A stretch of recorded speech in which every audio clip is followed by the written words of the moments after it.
Hello and welcome for another vintage video on StarCityGames.com. I'm Drew Levin, and this week I am playing Bugfish, a deck that Ari Lax wrote about and that I have been thinking about a lot ever since I wrote a decently aggressive and decently misinformed article on Blue-Eyed Angels after losing a ton with it. So I'll try and work through what I got right and what I got very wrong over the course of this video.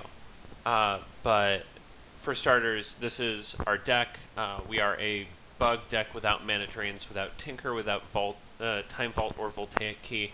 We are a value deck that plays as fair as it gets. This is like a fair deck for Legacy. Like, just a bunch of solid creatures up and down the curve, some counters, some hate of all shapes and sizes, some tutors, and some restricted cards. So think of this sort of fulfilling the same metagame spot as a Delver deck might fulfill in Legacy, but without like the stupid 3/2 flyer no ability in Vintage, where like you actually do want to have abilities. So instead we have Trigon Predator, which I think is great and is a huge draw for me to be playing this deck. Is just like the lots of ways to get a Trigon Predator into play on turns 1 or 2. So I also think Abrupt Decay is incredible for reasons that we'll get into over the course of the video. So we're not going to mulligan. We have one of our 3 moxes. We only play the on-color ones because the colored sources are so intensive, and we already have Wasteland, so like our mana base can't really support, you know, Mox Pearl or Mox Ruby. But we want the acceleration of the on-color mox in so that we can get Snapcaster Mage plus Spell online earlier, and so that we can have turn 1 Decay for, let's say, turn 1 Oath or turn 1 Metalworker more often. So the first thing I want to sort of talk about is how many decisions this deck offers immediately, and how great that is. It's just, it feels like a lower version, a lower curve version of the Blue-Eyed Angels deck, right? Like, it is doing similarly fair things, but instead of like Drain into Factor Fiction and Jace, you have like Snapcaster Mage and Dark Confidant and Deathrite Shaman playing more of a chip shot game. So here we're obviously not playing Wasteland on turn 1. I think that our MO is to just play our mana out early, and we want to play Mox Jet without giving them information on sort of what we're up to, and we'd rather play Underground Sea so that we can disguise our intent as much as possible.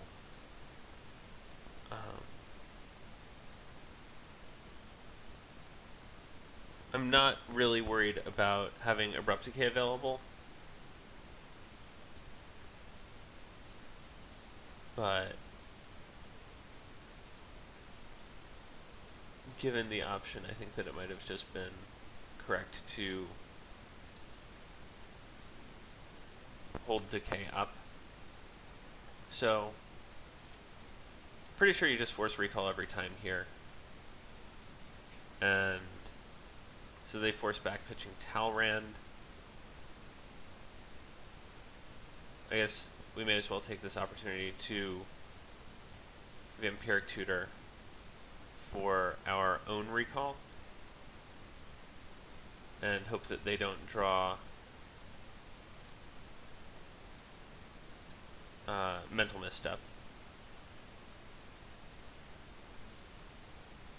So the reason why it was wrong to play Underground Sea actually is because there's a decent chance that we want to Wasteland, just to cut them off of Flusterstorm or Spell Pierce or whatever.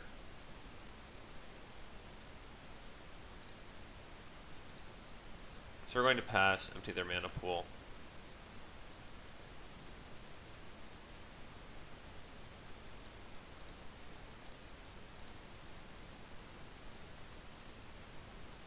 So they drew Mental Misstep, which is really rough for us.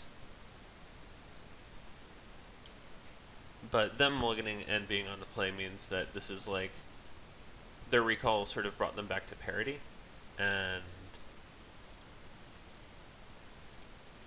from here things might actually just devolve into a top deck war, which I think favors the deck with Snapcaster Mages.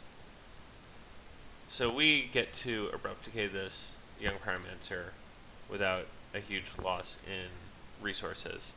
And we're both on basically 4 cards, but he gets to go first, so to speak. And draws a pretty good one right away, which is Snapcaster for recall. And sometimes this is just like, I guess how it goes, is they recall, they misstep your recall, they Snapcaster their recall, and that is. But it looks like our opponent is playing sort of a Rug, Pyromancer, Talrand, probably Gush deck, if I had to guess from the look of it. I don't think that there's a huge difference in what we hold up, but we may as well hold up blue mana. I would imagine that this gets lightning bolted at some point soon.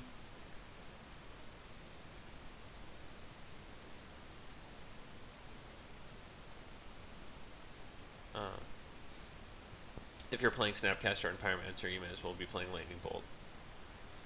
Fire Ice, okay. Fire Ice also just fine. So this is like a pretty fair deck, antagonistic thing our opponent's got going on. So it looks like our best cards in the matchup are probably going to be like True Name Nemesis and Umuzawa's Jite.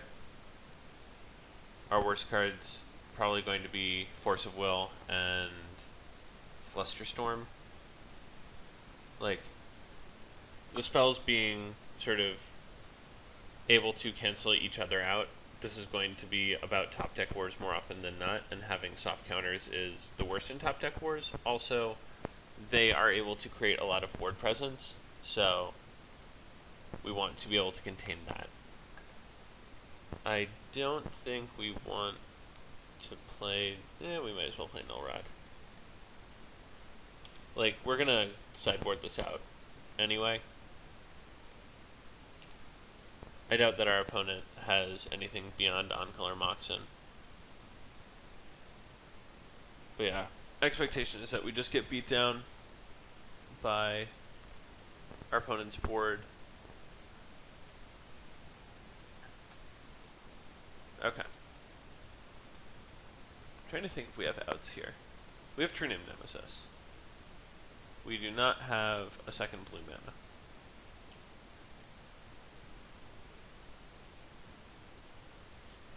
And all of our like ancestral into X outs are gone. So okay. So that one was just good old lose to ancestral.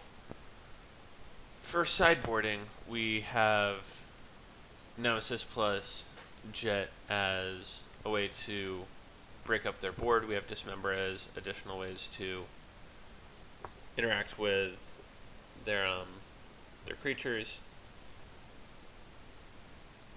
I don't know how good Force of Will is. I guess you probably just can't ever board it out because this is vintage. Predator probably just lines up well as like a curve cut for Nemesis, and this is tough. Like, my instincts are telling me to cut like Flusterstorm and Pierce, but oh no, we just want to cut Null Rod. That's right. Okay, this is way easier than I thought. We don't want the classic Null Rod Umuzawa's Jite combo. So I think this is just like the sideboard plan for fair decks where they don't have a ton of artifacts. Thoughts using them also seems like decently weak, since a lot of what they're doing is Snapcastering and Pyromancering and Talranding. So they can just top deck so much better if we have discard spells in our deck and they have action. So that's our game plan, and we just want to like stick a Bob or a Deathrite and get ahead. So, second funny story. Cedric Phillips, esteemed editor, played this deck in some vintage queues a while back, and I was like, what do you think of the deck? And he was like, deck's awesome, like, definitely recommend it, very good. Cut the Black Lotus for a Brainstorm. The original list didn't have a Brainstorm. And I was like, you've got to be kidding me, right? Like, I'm not cutting Black Lotus. We're playing Vintage here. And he's like, you'll see. Black Lotus isn't very good. Like, what are you powering out? Like, Dark Confidant? So, we have Black Lotus. We have nothing to do on turn 1. I guess we could just, like, shotgun this Brainstorm raw. But I'm not, like, thrilled about the prospect. I guess we, like, if we have Lotus, we may as well just, like, try and draw Bob plus the ability to have Force and Misstep backup.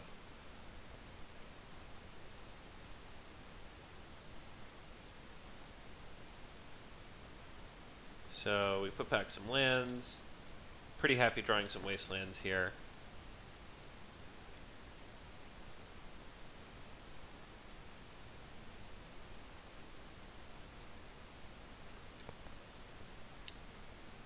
And we're fine on mana.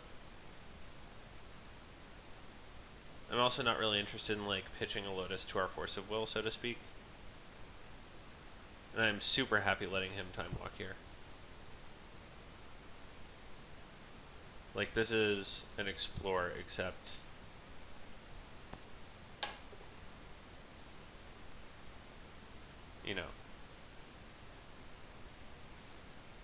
he didn't have an extra land, and he didn't have anything in play. So, like, his Time Walk's gone.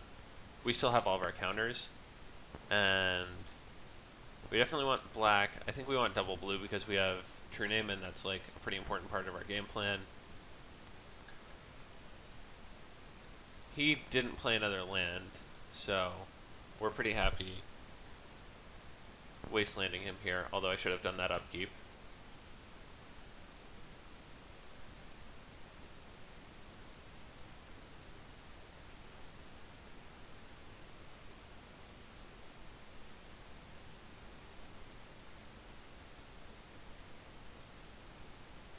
I think we're actually also fine letting this Gush resolve. Like, he goes up to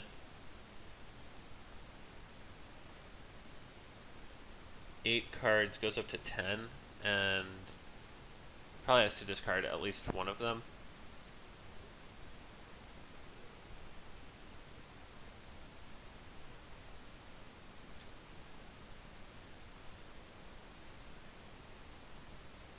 I'm also fine letting this resolve. Like, I don't care. They get 1 land drop, and however many Moxen they drew. They're 6 cards over the limit.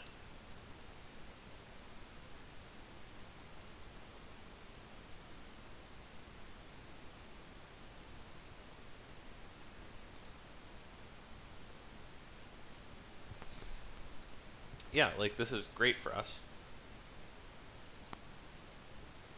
Not decaying a Mox, by the way.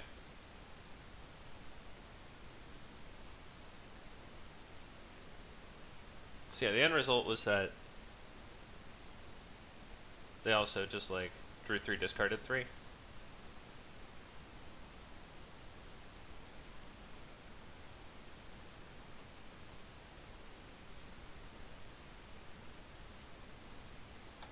And we still have them pinched on availability of mana sources.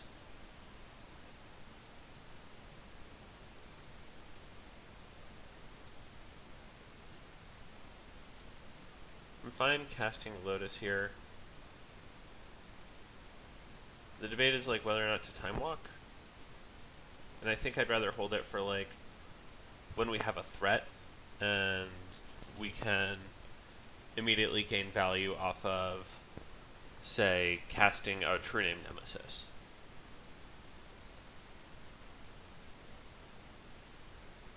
Or a Dark Confidant, ideally.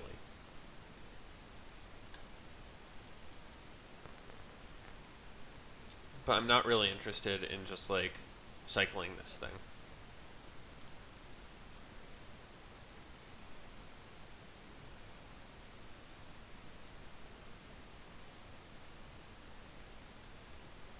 So he's tapping our green source, which is fine.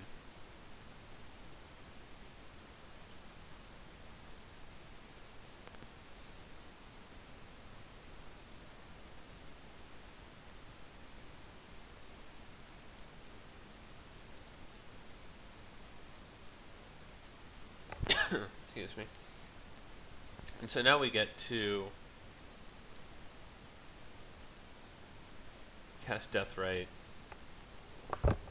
They misstep it. I'm also fine letting this resolve. Like, I think we're the control here. I think that we have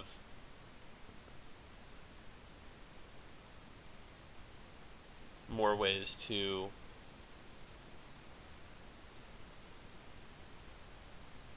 beat them.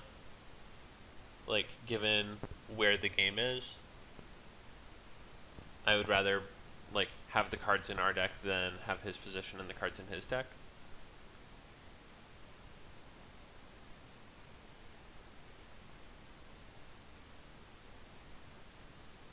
And like, we saved our misstep. I think that paying mana here is important.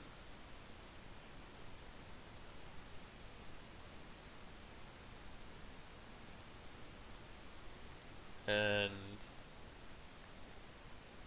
now we get to, I think we have to pitch our walk. It's not like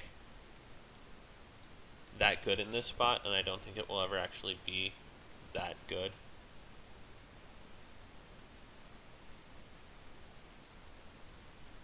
Okay, so they have 2 more forces. That's pretty rough. So this is like a pretty backbreaking recall.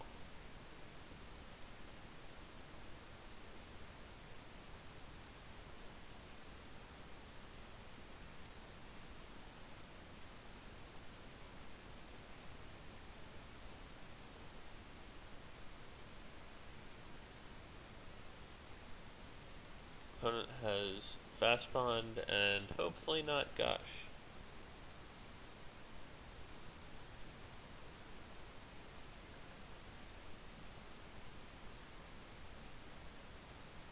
So we're going to Wasteland them off of red again, in the hopes that we don't have to decay their Lovemancer. Okay, well, we do.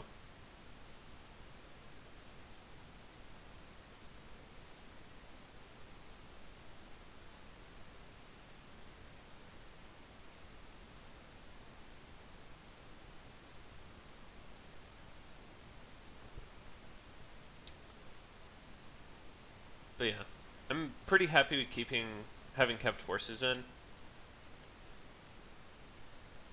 I think that, like, being able to fight over... Jesus Christ.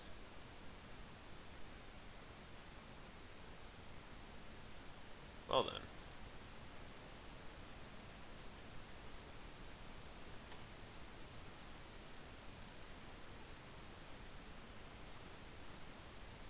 Being able to fight over all of the stuff that we've been fighting over all game is important. Also, like, we might actually just be able to make it out of this. But it's going to require us drawing any creature in our deck.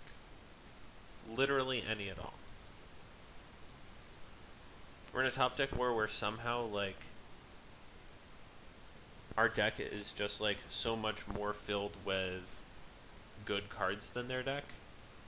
We just have to, like, not get nugged out before that happens.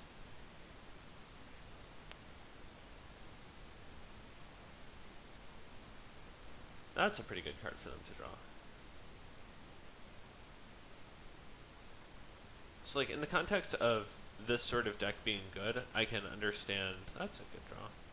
I can understand playing, like, the Blue-Eyed Angels deck, because, like, you just plow their Pyromancers, you plow their Lavamancers, you just, like, go after all of their threats, and then finish them with literally anything at all. Jace obviously very good against creature strategies, that sort of thing. Okay, well, they can sort of beta strike us over the course of 2 turns. We are drawing to Umezawa's Chite as a way to just completely wreck them, but they have to not draw a spell this turn.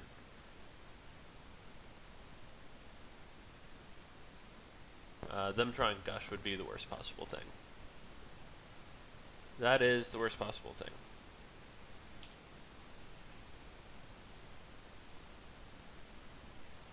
Since they replay their lands, they just, like, get a zillion creatures, and Archer Named Nemesis just looks hopelessly outmatched. So I think what happened this game was that we just misassigned our role. That we are supposed to be more aggressive than this, and that they're actually the control deck. Because, like, their endgame is, like, Pyromancer Gush, and our quote-unquote endgame is protecting a Bob. So, like, it would stand to reason that we're the aggressive deck, that they have more answers, and that we are actually the ones with the threats and the protection. So, like, we have to be the tempo deck, and they have to be the control deck. I'm not really sure why they targeted Time Walk when they can just target Bolt and kill us. Okay, well, that's game anyway. Yeah, I think that trying to go long with this deck against Rug is probably pretty bad, and that holding all of the counters for as long as we did to try and counter their action was a mistake. But that this deck also relies pretty heavily on drawing a threat, which we didn't do. I'm not really sure, like, whether or not you can mulligan, like, Force of Will, Black Lotus, Brainstorm enough lands, but I would be very interested to hear sort of, like, which avenues I was supposed to take, because there were a lot of, like, sort of tactical decisions in that game that could have gone in a different direction, and I'm sure that some of them would have ended up with, like, superior outcomes. So, fascinating game, happy losing it, just, like, learning what was going on, because I clearly, like, didn't understand that matchup as much as I was supposed to. I'll be right back.